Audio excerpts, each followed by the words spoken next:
ஹல்லேலூயா. இவரே சார்ந்து நீங்கள் வாழ்ந்தீங்கன்னா நீங்கள் உலகத்தில் சிறந்தவங்களாக இருப்பீங்க. அவங்கள மட்டும்தான் தேவன் விரும்புகிறார்.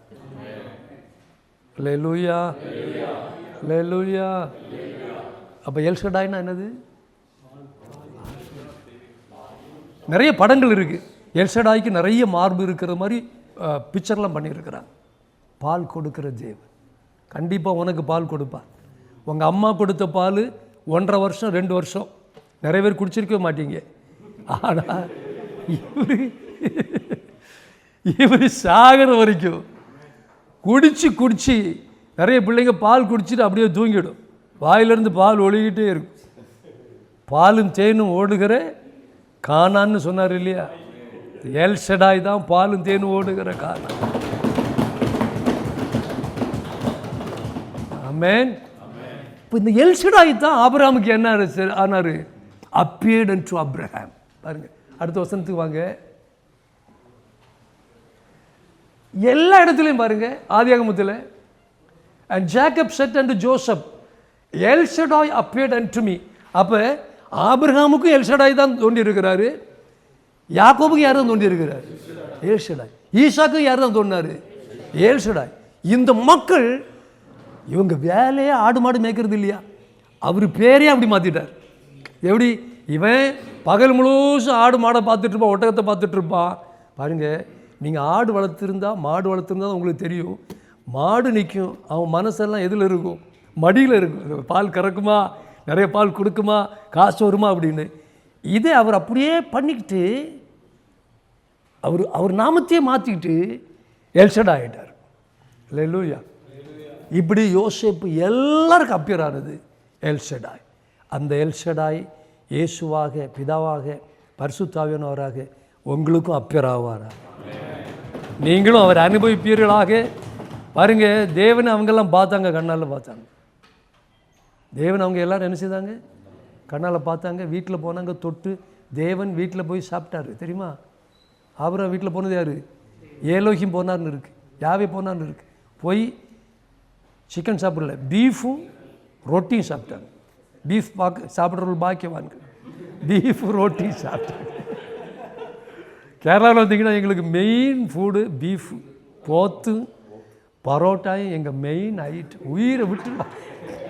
அந்த புரோட்டாயும் பீஃபும் வேணுமா, உயிர் வேணுமான்னு கேட்டால் புரோட்டாயும் பீஃபும் தந்துட்டு என் உயிரை எடுத்துருக்க. அப்படி தேவன் ஏலோகியும் போனார்னு இருக்குது, சரீரத்தில் போனார் அப்படின்னு இருக்குது. நம்ம எல்லோரும் எப்படி போதிப்போம்னா, ஆவியான தேவனுக்கு ரூபம் ஒன்றும் இல்லை. தேவனுக்கு ரூபம் இருக்குதா இல்லையா? இருக்குது. அது எப்படி போகணும்? He is a spirit being. ஒரு ஆவி நபர். தேவனுக்கு முடி இருக்குதா? இருக்குது இல்லையா? முடியை பற்றி எக்ஸ்பிளைன் பண்ணியிருக்கு. கண் இருக்குது இல்லையா? நீதிமன்றம் நோக்குமாறு மூக்கால நோர்ந்தார் இல்லையா? எதை நோர்ந்தார்? நோவா முடியே நோர்ந்தார் இல்லையா? வாய்நாள் பேசினார் இல்லையா? அவருடைய சுண்டை அசைத்து அப்படின்னு இருக்கு இல்லையா? ஆமாம். கையை நீட்டினார்னு இருக்கு இல்லையா? செட்டைகள் மேல் பறந்தார்னு இருக்கு இல்லையா? உடம்பு இருக்குதா இல்லையா? உடம்பு இருக்கு. ஆனால் ஏதேனில் ஆதாம் எவளோடு நடக்கும்போது அவர் கால் சுவட்டின் சத்தத்தை கேட்டார்னு இருக்கு. ஆவி நடந்தால் சத்தம் வருமா? வராது. அப்போ தேவன் ஆவிக்குரிய சரீரத்தில் இருக்கிறார்னு அர்த்தம். உங்கள் மைண்டு டிரான்ஸ்ஃபர் ஆகணும். சும்மா கண்ட பாட்டெல்லாம் பாடக்கூடாது. நான் இந்த பாட்டை பாடுவேன், அந்த ஒரு லைனையும் சர்ச்சில் பாட மாட்டேன். ஏன்னா ஆவியான தேவனுக்கு என்ன இருக்குது? ஆவிக்குரிய சரீரம். நமக்கு பூமிக்குரிய சரீரம், அவருக்கு வானத்துக்குரிய மேனி. மேனின்னு என்னது? உடம்பு. அவளுக்கு மேனியை பாரு அப்படிம்பாங்க, உடம்பு. அவர் வானத்துக்குரிய மேனி. நம்ம இன்னும் அங்கே போகும்போது நம்ம எப்படி ஆகிடுவோம்? நம்மளும் வானத்துக்குரிய மேனி ஆகிடும். அதனால் கண்ணு கிடையாது, கால் கிடையாது, நடக்காது வைக்காது, அப்படியே ஜும்முன்னு புட்டு குத்தி. எங்கள் ஊரில் புட்டு தான் பிரதானம்.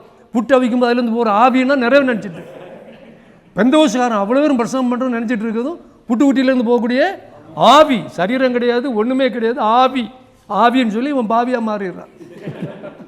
அதை விட்டுட்டு இல்லை, அவர் நடந்து வந்த சத்தமே கேட்டு, அது இலைகள் சருவுக்கு மேலே நடந்தார். சர சர சர சவுண்டு கேட்குது. 2 பேரும் ஓடி ஒழிச்சிட்டு தூரத்துலேருந்து ஒருத்தி பார்த்துட்டே இருக்கிறான். சத்தத்தை கேட்டு எந்த பக்கம் வரான்னு கண்டுபிடிக்கலாம் தெரியுமா? அப்படி பார்த்துட்டு அப்படின்னா இதே மாதிரி சரீரத்தில் அவர் என்ன செய்கிறாரு? வாழுகிறார். ஓகேயா? ஆல்மைட். இப்போ எங்கே வர்றோம்? அதே ஆதியாகமத்திலே நிற்போம். இன்னொரு இடத்துக்கு வாங்குவோம். ஜெனிசிஸ் 14 வாங்க. ஜெனிசிஸ் 14 ஒரு பயங்கரமான நாமத்தை சொல்லித்தர்றேன். மணி 1:10 சாப்பாடுக்கு போ. 1:30 பாக்கியவான், நான் பாக்கியவான். சரி, ஆதியாகமம் 14:18 வாங்க. ஒரு பயங்கரமான நாமம் இருக்குது. இந்த நாமத்தை நீங்கள் கரெக்டாக பயன்படுத்திங்கன்னா ஐஸ்வர்யவான்களை மாறிடுவீங்க. பணம் தானாக வரும். இந்த நாமத்தை பயன்படுத்தினீங்கன்னா. இந்த நாமத்தை பயன்படுத்தி ஆபிரகாம் ஐஸ்வர்யவான் ஆனார். உங்களுக்கு சொல்லிக் கொடுக்குறேன். இந்த நாமத்தை சொல்லித் தர்றதுக்கெல்லாம் உங்கள் ஃபீஸ் போடுவேன். ஒரு 1 ஹவருக்கு 30,000 rupees. உங்களுக்கு பாஸ்டர் கேட்காம சொல்கிறேன். 14ஆம் அதிகாரம் 18 - 20 அப்புறம் 22 வாசிங்க. தமிழ் பைபிள் வாசிங்க. பாருங்க, உன்னதமான தேவனுடைய ஆசாரியன். என்ன தேவன்? சத்தமாக சொல்லுங்க. அப்படின்னு என்ன அர்த்தம்? ஏதோ ஒரு அர்த்தம், உன்னதமான தேவன். ஆனால் அங்கே ஆப்பில் போய் கிளிக் பண்ணி பாருங்க. என்னுடைய பைபிள் வாசிங்க. என்னுடைய பைபிள் வாசிங்க. ஏல் எலியோனுடைய ஆசாரியனாகிய சாலேமின் ராஜாவாகிய மல்கிசேதேக். பாருங்க, அங்கே ஒரு தேவனுடைய நாமம் வந்துருக்கு. என்ன நாமம்? ஏல் எலியோன். சத்தமாக சொல்லுங்க. சத்தமாக சொல்லுங்க. இந்த நாமத்தை சொல்ல அது உங்களுக்குள்ள வந்துடும். சத்தமாக சொல்லுங்க. ஏல் எலியோன் என்கிற நாமம் ஐஸ்வர்யத்தை கொண்டு வருகிற நாமம். ப்ராஸ்பரிட்டி, பிளஸ்ஸிங்ஸ், நிறைவு, அபண்டன்ஸை கொண்டு வரக்கூடிய. ஓகேயா? இந்த எல்எலியோன் என்கிற நாமத்தை ஆபிரகாமும் மல்கிசேதேக்கும் பயன்படுத்துகிறாங்க. 2 பேரும் பயன்படுத்துகிறாங்க. அந்த ஆசாரியனை யாருடைய ஆசாரியன்? ஏல் எலியோனுடைய ஆசாரியன். உன்னதமான தேவன் அர்த்தம் இல்லை மக்களே. ஏல் எலியோன் சொன்ன அர்த்தம் இருக்குது. ஏல் எலியோன். ஓகேயா? இப்போ அந்த 18 முதல் 20 வாசிங்க. என்னுடைய பைபிளை வாசிங்க.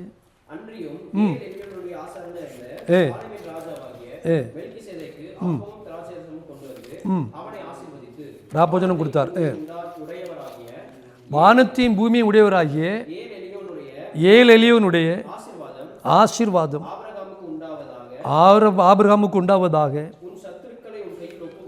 உன் சத்துருக்களை உன் கையில் ஒப்பு கொடுத்த ஏல் எலியோனுக்கு ஸ்தோத்திரம் என்று சொன்னான். பாருங்க, 19 வாசிங்க. அவனை ஆசீர்வதித்து வானத்தையும் பூமியும் உடையவராகிய ஏல் எலியோனுடைய ஆசீர்வாதம் ஆபிரகாமுக்கு உண்டாவதாக. பாருங்க, மல்கிசேதேக்கு ஆபிரகாமை எந்த நாமத்தில் ஆசீர்வதித்திருக்கிறாரு? ஆனால் ஏற்கனவே அவங்களுக்கு வெளிப்பட்ட நாமம் எது? ஏன் இப்படி அந்த நாமத்தில் சொல்ல முடியாதானே? அப்படி இல்லை. ஒவ்வொரு நாமத்துக்கும் ஒவ்வொரு எஃபெக்ட், ஒவ்வொரு நாமத்துக்கு ஆசீர்வாதம். நான் ஒரு பைபிள் பண்ணிகிட்ருக்கிறேன் இங்கிலீஷில். இது இந்த மாதிரி நாமங்கள் தானே. அது எப்படின்னா, சங்கீதம் 18:1 ஒரு 10 நாமம் இருக்குது. அந்த நாமத்தெல்லாம் கொண்டு வந்துட்டுருக்கேன். அந்த நாமத்தை கொண்டு வரும்போது எனக்கு ஆச்சரியம் தாங்க முடியல. யெகோவா தேவனுக்கு 1000 நாமங்கள்னு பாடணும் இல்லையா? இது 1000தோடு அதிகமாக இருக்குது. 1000தோடு அதிகமாக இருக்குது. இப்போ பாருங்க, தமிழ்நாட்டில் ஒரு நடிகருடைய பேர் தேவனுடைய நாமம்.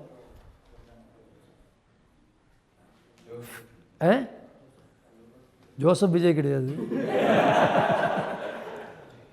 தேவனுடைய நாமம் சூர்யா.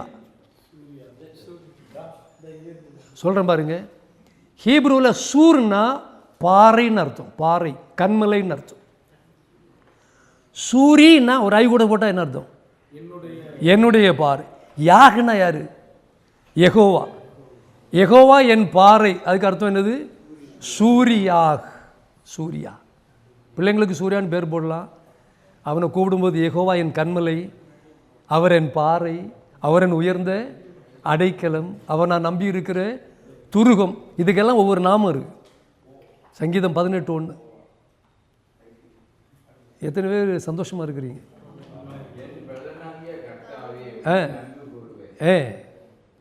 கர்த்தர் என் கண்மலையும் என் கோட்டையும் என் இரட்சகரும் என் தேவனும்.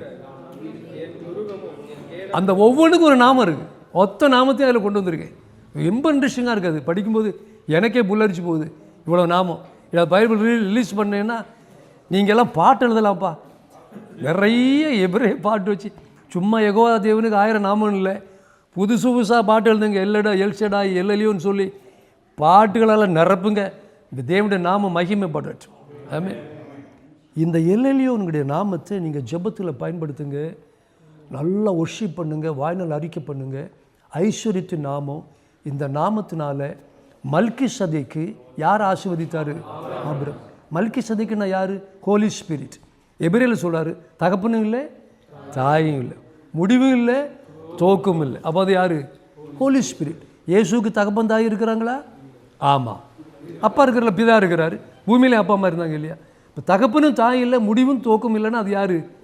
பரிசுத்த ஆவியானவர். அவர் இவரை ஆபிரகாமை எந்த நாமத்தில் ஆசீர்வதித்தார்?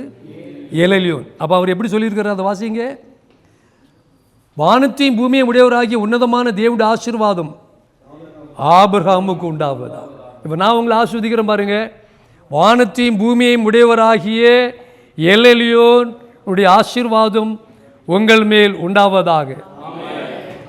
எல்லேலியோனுடைய ஆசீர்வாதத்தினால் நீங்கள் பலுகி பெருகுவீர்களாக.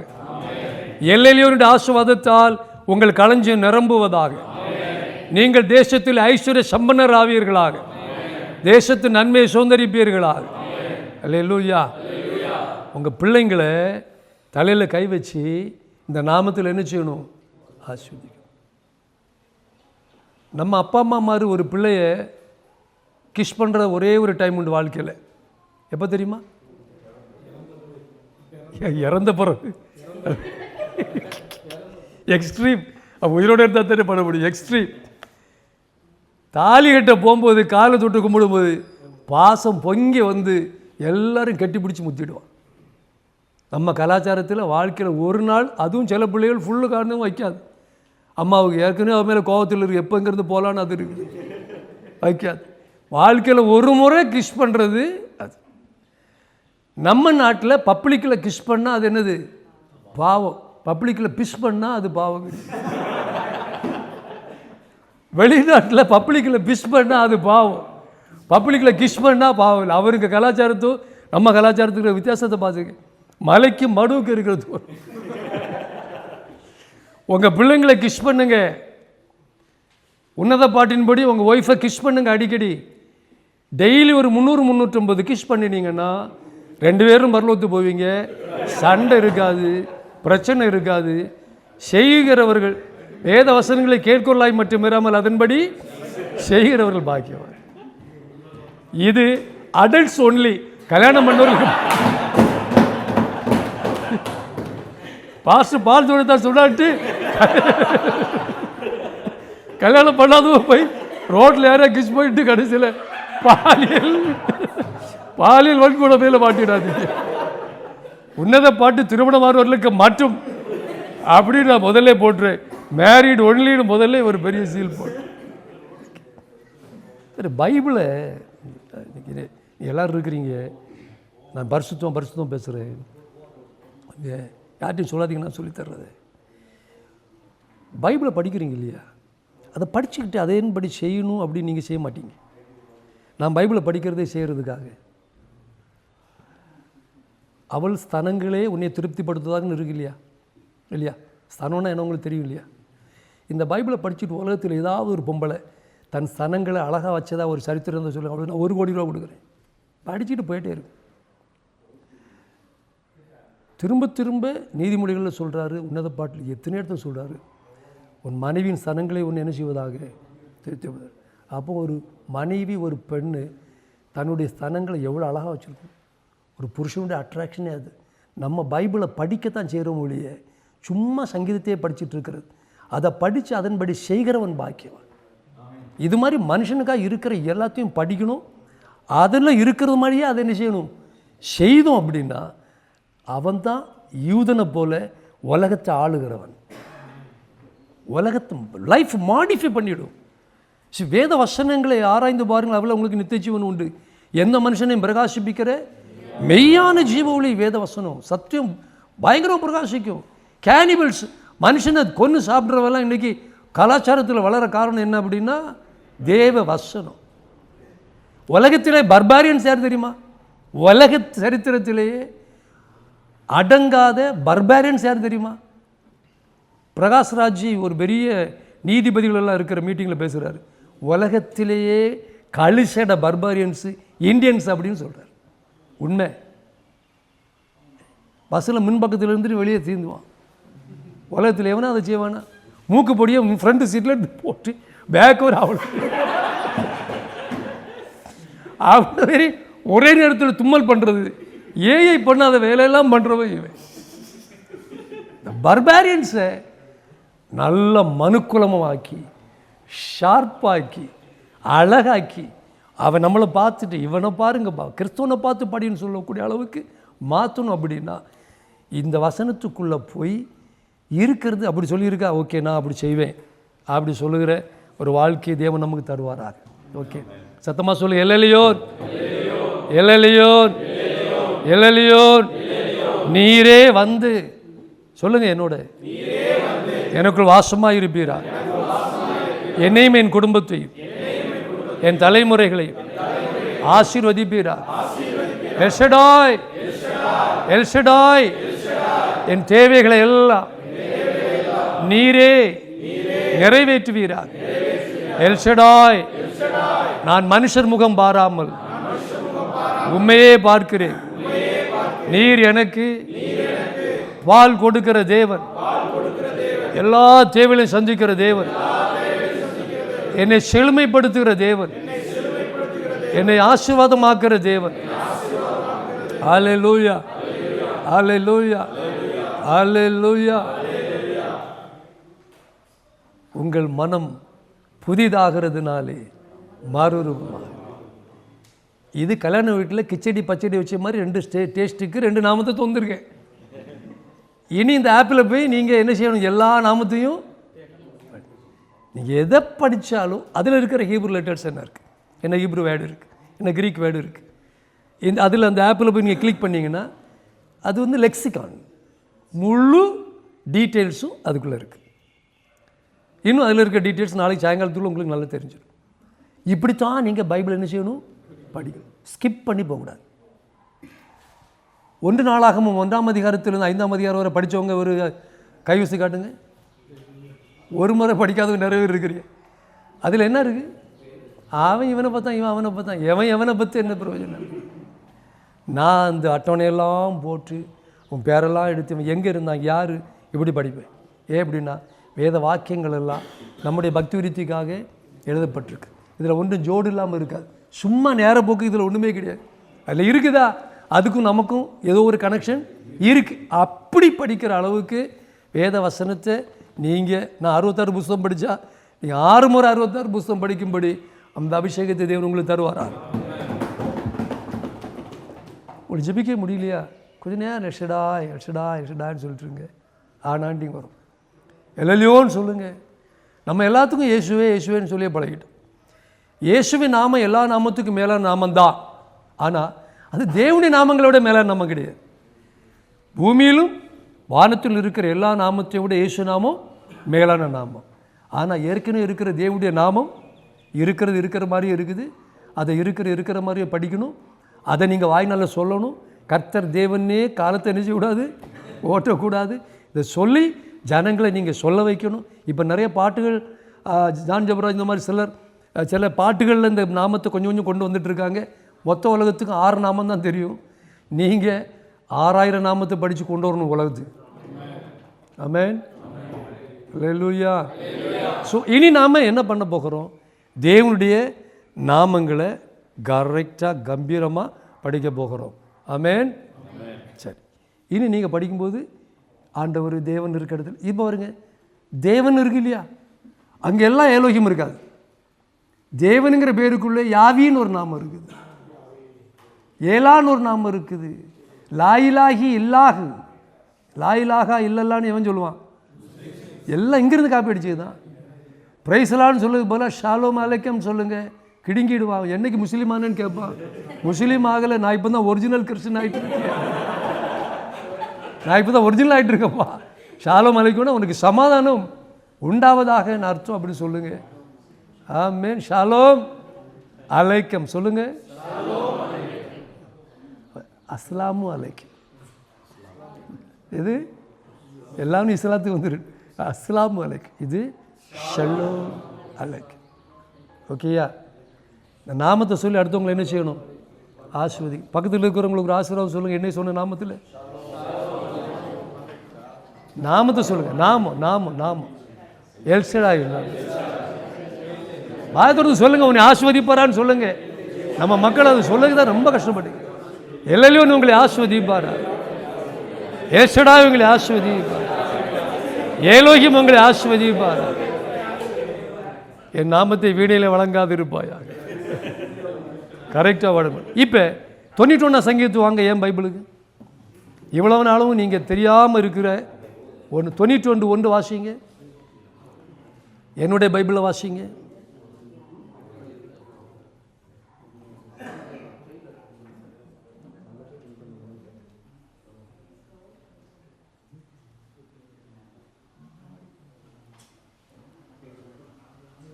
எடுக்கிறது கஷ்டமாக இருக்குது இல்லையா?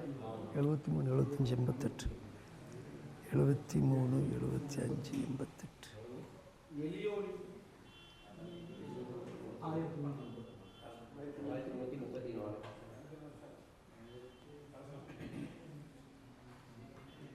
ஆயிரத்தி 334. ரைட். 91 எல்லாரும் எடுத்துங்க. 91 1334 பேஜ். இந்த சைடில் ஒரு புள்ளி மாதிரி இருக்கும், அதை பிடிச்சி எழுதிங்கன்னா டங்குன்னு வந்துடும் கீழே. எலியோனின் மறைவில் இருக்கிறவர் ஷடாயுடைய நிலையில் தங்குவான். இப்போ எப்படி இருக்குது? உன்னதமானவர்னா யாரு? சர்வலோர்னா யாரு? 2 நாமத்தை அங்கே கொடுத்துருக்கிறார். அந்த ஒரு அதிகாரத்திலே 2, 3, 4 நாமத்தை திரும்ப திரும்ப கொடுத்துருக்காரு. தெரியுமா? இந்த 4 நாமத்தையும் விட்டுக்கிட்டு சும்மா கர்த்தர் ஆண்டவர் அது இதுன்னு சொல்லி காலத்தை ஓட்டக்கூடாது. இந்த நாமத்தின் ஆசீர்வாதங்கள் இதுவரை நம்ம மக்களுக்கு வரல. உலகத்திலே தரித்திர கிறிஸ்தவர்கள் அதிகமாக இருக்கிற நாடு இந்தியா. சத்தமாக வாசிங்க. எலியோனின் மறைவில் இருக்கிறவர் ஷடாயுடைய நிலையில் தங்குவார். ஹலோ, ஃபோக்கஸ் பண்ணுங்க. எலியோன்னா என்ன தேவன்? எல்ஷடாய்னா என்ன தேவன்? பால் கொடுக்கிற தேவன். எலியோன்னா யாரு? இப்போ நீங்கள் யாருக்கு மறைவில் இருக்கிறீங்க அப்படின்னா, ஐஸ்வர்யம் கொடுக்கிற தேவனுடைய மறைவில் இருந்துக்கிட்டு பால் கொடுக்கிற நிலையில் இருக்கான்னு அவன் ஆசீர்வாதத்துக்குள்ளே கிடக்கான்னு அர்த்தம். ஒரு ரூம் முழுசு தங்க கட்டியை வச்சுக்கிட்டு அதுக்குள்ளே அவனை தூக்கி போட்டாச்சுன்னு எப்படியோ அதே மாதிரி. சத்தமாக சொல்லுங்க. எலியோனின் மறைவில் இருக்கிறவன் ஷடாயுடைய நிலையில் தங்குவார். நான் யாவையை நோக்கி நீரன் அடைக்கணும், என் கோட்டை, என் ஏலோகிம், நான் நம்பி இருக்கிறவர் என்று சொல்லுவேன். இப்படி படிக்கணும். நீங்கள் படிக்கும்போது உயிர் வருதா இல்லையா? முடியல எழுப்பி நிற்குதா இல்லையா? ஏன் அப்படின்னா, நீங்கள் இப்போ ரியாலிட்டிக்குள்ளே போகிறீங்க. தியாலஜி இல்லை, இது ரியாலிட்டிக்குள்ளே போகிறீங்க. நீங்கள் இதை சொல்லி அறிக்கை பண்ணும்போது ஒரு மாதிரி இருக்கிற நொட்டு நொசுக்கெல்லாம் பறந்துடும், ஒரு மாதிரி இருக்கிற காற்று கருப்பெல்லாம் வச்சிடும். ஒரு வீட்டில் போங்க, ஒரு வீட்டில் பாருங்கள், அவங்க இரானியன்ஸ். அந்த மகனும் மருமகளும் ரசிக்கப்பட்டு என்னுடைய மீட்டிங்கில் நல்ல ஆவிக்குரியவங்க. இந்த அம்மா 25 வருஷமாக அந்த கட்டடத்தை க்ளீன் பண்ணல. 25 வருஷமாக இவ்வளோ அடுக்குக்கு தூசு கிடக்கு. ஏன்னா அந்த வீடு முழுசும் பிசாசு, அது சொல்லு நல்ல ஆவிகள், நல்ல தேவதைகள் அப்படின்னு வச்சுருக்கு. இந்த அம்மாவை நாங்கள் வெளியே கொண்டு போயிட்டு ஆட்களை கூப்பிட்டு அந்த ஃப்ளாட் முழுசும் க்ளீன் பண்ணோம். சாக்கா ஆகிட்டோம். க்ளீன் பண்ணிவிட்டு அவங்களை வீட்டுக்கு கூட்டிகிட்டு வந்துட்டு எல்லோரும் நிற்கும்போது நான் ஹீப்ரு பைபிள் எடுத்துகிட்டு எபிரேய பாஷையில் இதை அப்படியே வாசித்தேன். வாசித்து முடியவும் ஆவியானவர் இறங்கிட்டார். சுழல் காற்று, அந்த ஹால் முழுசும் தேவ பிரசன்னம். அது முடிஞ்ச பிறகு அவங்க, நான் இயேசுவை ஏற்றுக்கொள்கிறேன், எனக்கு ஞானஸ்நானம் கொடுங்கன்னு கேட்டு உடனே இயேசுவை ஏற்றுக்கொண்டு ஞானஸ்நானம் பெற்று பல மாதங்களுக்கு கடந்து நாங்கள் போகும்போது அவங்க, pastor shall I pray for you, நான் உங்களுக்காக ஜெபிக்கட்டான்னு சொல்லி எனக்கு ஜெபம் பண்ணி அனுப்பினான். நீங்கள் எந்த வீட்டில் போங்க, யாருக்கு ஜெபம் பண்ணுங்க, இந்த 91 அதிகாரத்தை எடுத்து இப்படியே ஏலியோன், சத்தமாக சொல்லி, ஏலியோனின் மறைவில் இருக்கிற ஷடாயுடைய நிலையில் தாங்குவான். நான் யாவையே நோக்கி நீரின் அடைக்கல என் கோட்டை என் ஏலோகி நான் நம்பி இருக்கிறவர் என்று சொல்லுவேன். அவர் உன்னை வேணுடைய கண்ணிக்கும் பாலக்கும் குளிர்நோக்கும் தப்புவிப்பார். அவர் தமது சிறகுகளாலே உன்னை மூடுவார். அவர் செட்டிலிங்களை அடைக்கலம் புகுவாய்.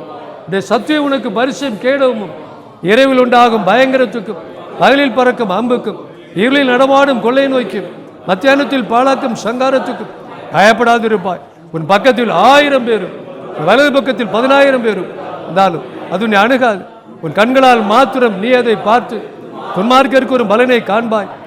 எனக்கு அடைக்கலமாய் இருக்கிற யாவே எலியோனை எனக்கு தாவரமாய் கொண்டாய். ஆகியால் பொல்லாப்பு உனக்கு நேரிடாது, வாதை உன் கூடாரத்தை அணுகாது. உன் வழிகள் எல்லாம் உன்னை காக்கும்படி உனக்காக தம்முடைய தூதர்களை கட்டளையிடுவார். உன் பாதம் காலில் இடராதபடிக்கு தங்கள் கைகள் ஏந்தி கொண்டு போவார்கள்.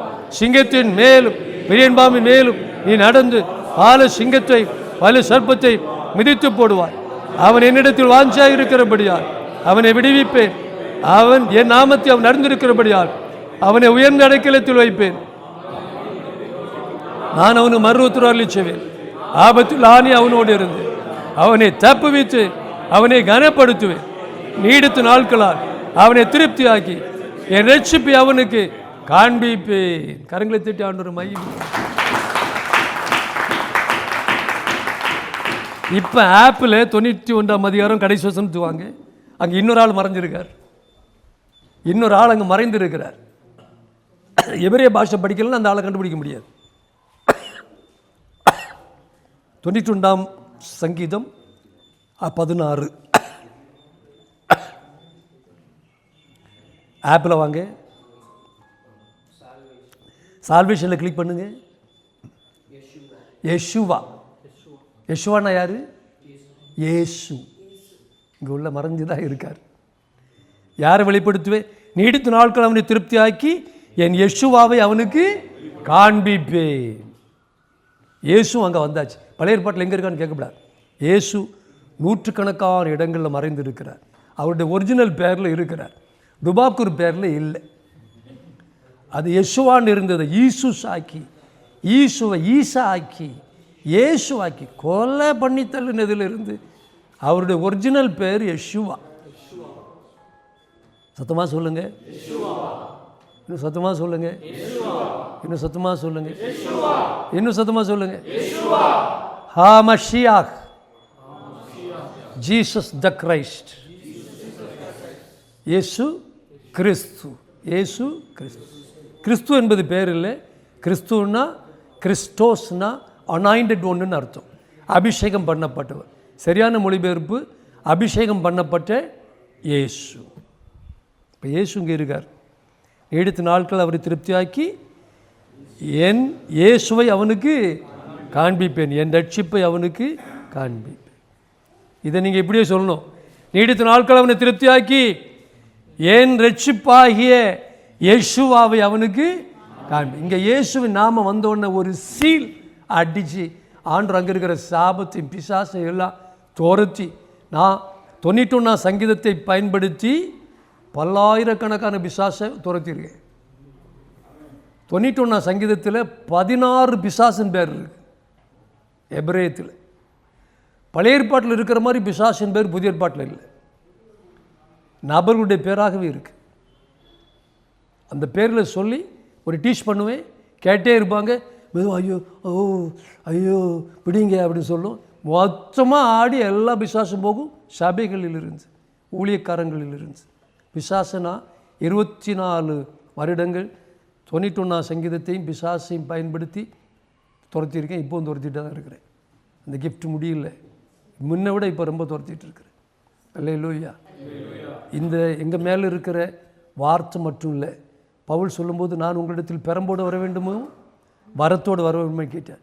எங்கள் மேலே இருக்கிற வரங்கள், நாங்கள் பைபிளை படித்தது, 37 வருஷம் ஜெபித்தது, நாங்கள் எவ்வளோ வசனத்தை தியானித்தோம், இதெல்லாம் நீங்கள் ஷார்ட்கட்டில் பெறுறீங்க. எங்கள் மேலே இருக்கிற அனாயிண்டிங் அபிஷேகம் உங்கள் மேலே வரும். நீங்கள் வேறு மனுஷனாகி இருக்கும். நீங்கள் படித்த இந்த டாப்பிக்கள் எல்லாம் ரெக்கார்ட் ஆகிட்டு இருக்குது. நீங்கள் திரும்ப திரும்ப கேட்கும்படி உங்களுடைய யூடியூப் சேனலில் போடுவோம். நீங்கள் அப்பப்போ கேட்கலாம். இதன் மூலம் நீங்கள் ஆழங்களுக்குள் போகணும். சத்தமாக சொல்லுங்கள். ஆனால் இருளுக்குள்ளே போகக்கூடாது. எங்கே? ஆழத்தின் மேல் இருள் இருந்ததில்லை. இருளுக்குள்ளே போகக்கூடாது. ஆழத்தில் போக போக வெளிச்சம் என்ன செய்யணும்? கூட்டிகிட்டு இருக்கு. பெருமையும் படக்கூடாது. எனக்கு பேர் தெரியும், என்னை பார்த்தா தெரியுமா? யார்ட்டையும் சொல்ல மாட்டேன். என் டிகிரியை நான் என்கிட்டையுமே சொன்ன கிடையாது, பேரில் போட்டதே கிடையாது. என் ஸ்டூடெண்ட்ஸ் போடுவாங்க, நான் அவங்க போகும்போது பெருசாக போடுவாங்க. பால் ஜோனத்தான், அவ்வளோதான். அவ்வளோ தெரிஞ்சால் போதும். பாக்கியெல்லாம் தெரிகிறவங்க தெரிஞ்சுக்குவாங்க.